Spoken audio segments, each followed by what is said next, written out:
Budget కు కేంద్ర cabinet ఆమోదం తెలిపింది. కాసేపట్లో లోక్సభలో బడ్జెట్ ప్రవేశపెట్టనున్నారు కేంద్ర మంత్రి నిర్మలా సీతారామన్.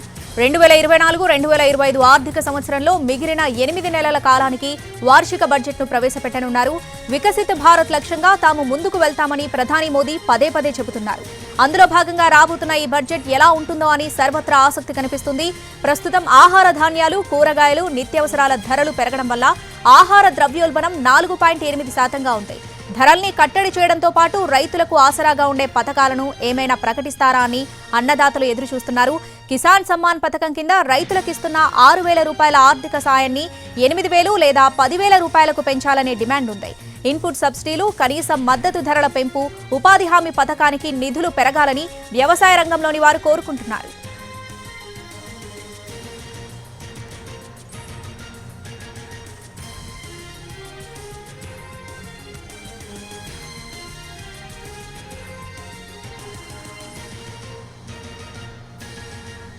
రైట్, బడ్జెట్ కు కేంద్ర కేబినెట్ ఆమోదం తెలిపింది. కాసేపట్లో లోక్సభలో బడ్జెట్ ప్రవేశపెట్టనున్నారు కేంద్ర మంత్రి నిర్మలా సీతారామన్. పూర్తి అప్డేట్స్ మా ప్రతినిధి ప్రసాద్ ఢిల్లీ నుంచి లైవ్ లో అందిస్తారు. ప్రసాద్, ఈసారి ఎన్ని లక్షల కోట్లతో బడ్జెట్ ఉండనుంది? ప్రయారిటీ సెక్టర్ గా వేటి మీద ఎక్కువగా ఫోకస్ చేయనుంది బడ్జెట్ లో?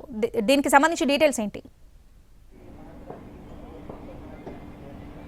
దాదాపుగా అంటే ఉన్నటువంటి గణాంకాల ప్రకారం ప్రతి సంవత్సరం కూడా అంటే గత సంవత్సరాన్ని చూసినట్టయితే దాదాపు 38 లక్షల కోట్ల రూపాయల మేరకు ప్రభుత్వం ఆదాయం ఉంది. అయితే ప్రభుత్వం చేసే ఖర్చు అంటే మౌలిక వసతి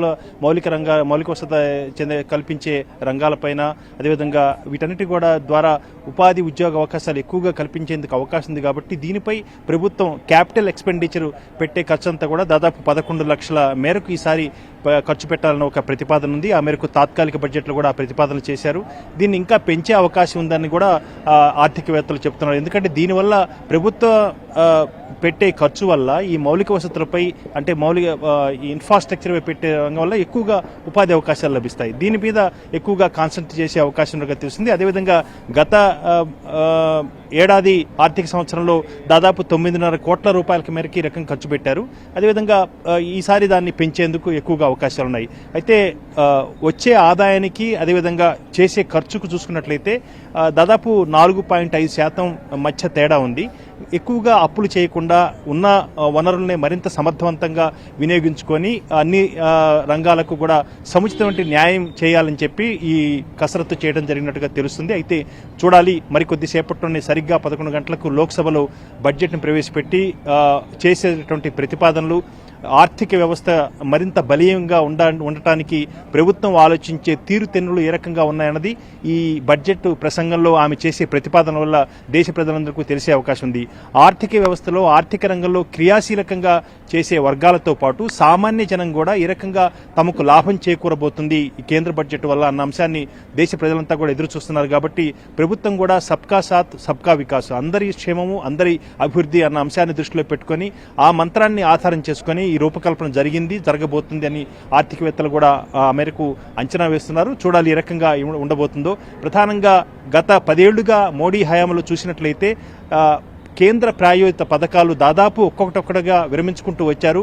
మొత్తంగా ఇవన్నీ కూడా రాష్ట్రాలకు బదలాయించేందుకు ఈ అధికారాన్ని అదేవిధంగా ఈ బాధ్యతలను రాష్ట్రాలకు అప్పగించే ప్రయత్నం చేస్తుంది అన్న అభిప్రాయం కూడా వ్యక్తం అవుతుంది. అదేవిధంగా దేశ భద్రత దృష్టిలో పెట్టుకుని సరిహద్దు రాష్ట్రాలైనటువంటి నార్త్ ఈస్ట్ రీజియన్ ఈ 8 గతంలో 7 రాష్ట్రాలు అనేవాళ్ళు, ఆ రకంగా 8 రాష్ట్రాలైనటువంటి నార్త్ ఈస్ట్ రీజియన్ ఈశాన్య రాష్ట్రాలకు సంబంధించిన అభివృద్ధి, రోడ్డు రైల్వే మార్గాల అభివృద్ధి, అదేవిధంగా పక్కనే ఉన్నటువంటి చైనా నుంచి వచ్చేటటువంటి అభద్రతాభావం వీటన్నిటి కూడా దృష్టిలో పెట్టుకుని పెద్ద ఎత్తున ఈ రోడ్డు రైల్వే వ్యవస్థను రూపొందించాలని చెప్పి కూడా ప్రభుత్వం భావిస్తుంది.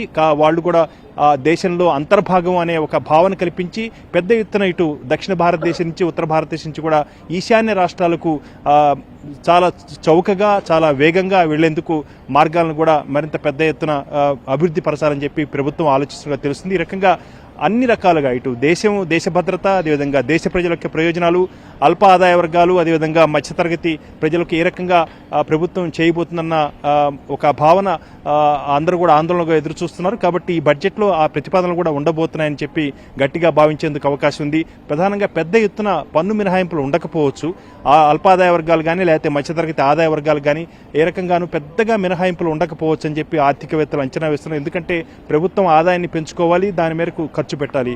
ముఖ్యంగా దేశీయంగా అనేకమైనటువంటి వస్తూత్పత్తి రంగాలకు, ఎంటర్‌ప్రెన్యూర్స్‌కు, వాణిజ్య సంస్థలకు పెద్ద ఎత్తున ప్రోత్సాహకాలు ఇచ్చి ఆ మేరకు వారిని ప్రోత్సహించి దేశీయంగా ఉత్పత్తి అయ్యే వీటన్నిటిని కూడా సేకరించడం, వారిని వినియోగించడం ద్వారా ఉపాధి అవకాశాలు కల్పించుకోవాలన్నదే ప్రభుత్వం యొక్క ఆలోచన. ఈ రకంగా గత ఎన్నికల్లో బీజేపీ యొక్క ఓటమికి ప్రధాన కారణం ఈ రకంగా ఉద్యోగాలు, ఉపాధి కల్పించే విషయంలో విఫలమైంది ప్రభుత్వం అన్న ఉద్దేశంతోనే నిరుద్యోగ యువత, అదేవిధంగా సాధారణ ప్రజలంతా, మధ్యతరగతి ప్రజలంతా కూడా వ్యతిరేకంగా ఓటు వేశారన్న భావన అధికార బీజేపీలో ఉంది. కాబట్టి వీటన్నిటిని కూడా సరిదిద్దుకొని ఒక మధ్య మార్గంగా ఆదాయాన్ని పెంచుకోవాలి, అదేవిధంగా అనేకమంటే అన్ని వర్గాలకు కూడా ఒక భరోసా ఇవ్వాలి. వీటన్నిటిని సమతూకంతో బడ్జెట్ను రూపకల్పన చేసి ఆ మేరకు ఆర్థిక వ్యవస్థకు, బలమైనటువంటి ఆర్థిక వ్యవస్థగా, ప్రపంచంలో 5వ బలమైనటువంటి ఆర్థిక వ్యవస్థగా ఆవిర్భవించేందుకు ఉన్నటువంటి మార్గాలను ఈ బడ్జెట్లో ప్రతిపాదించేందుకు ఎక్కువగా అవకాశాలున్నాయి.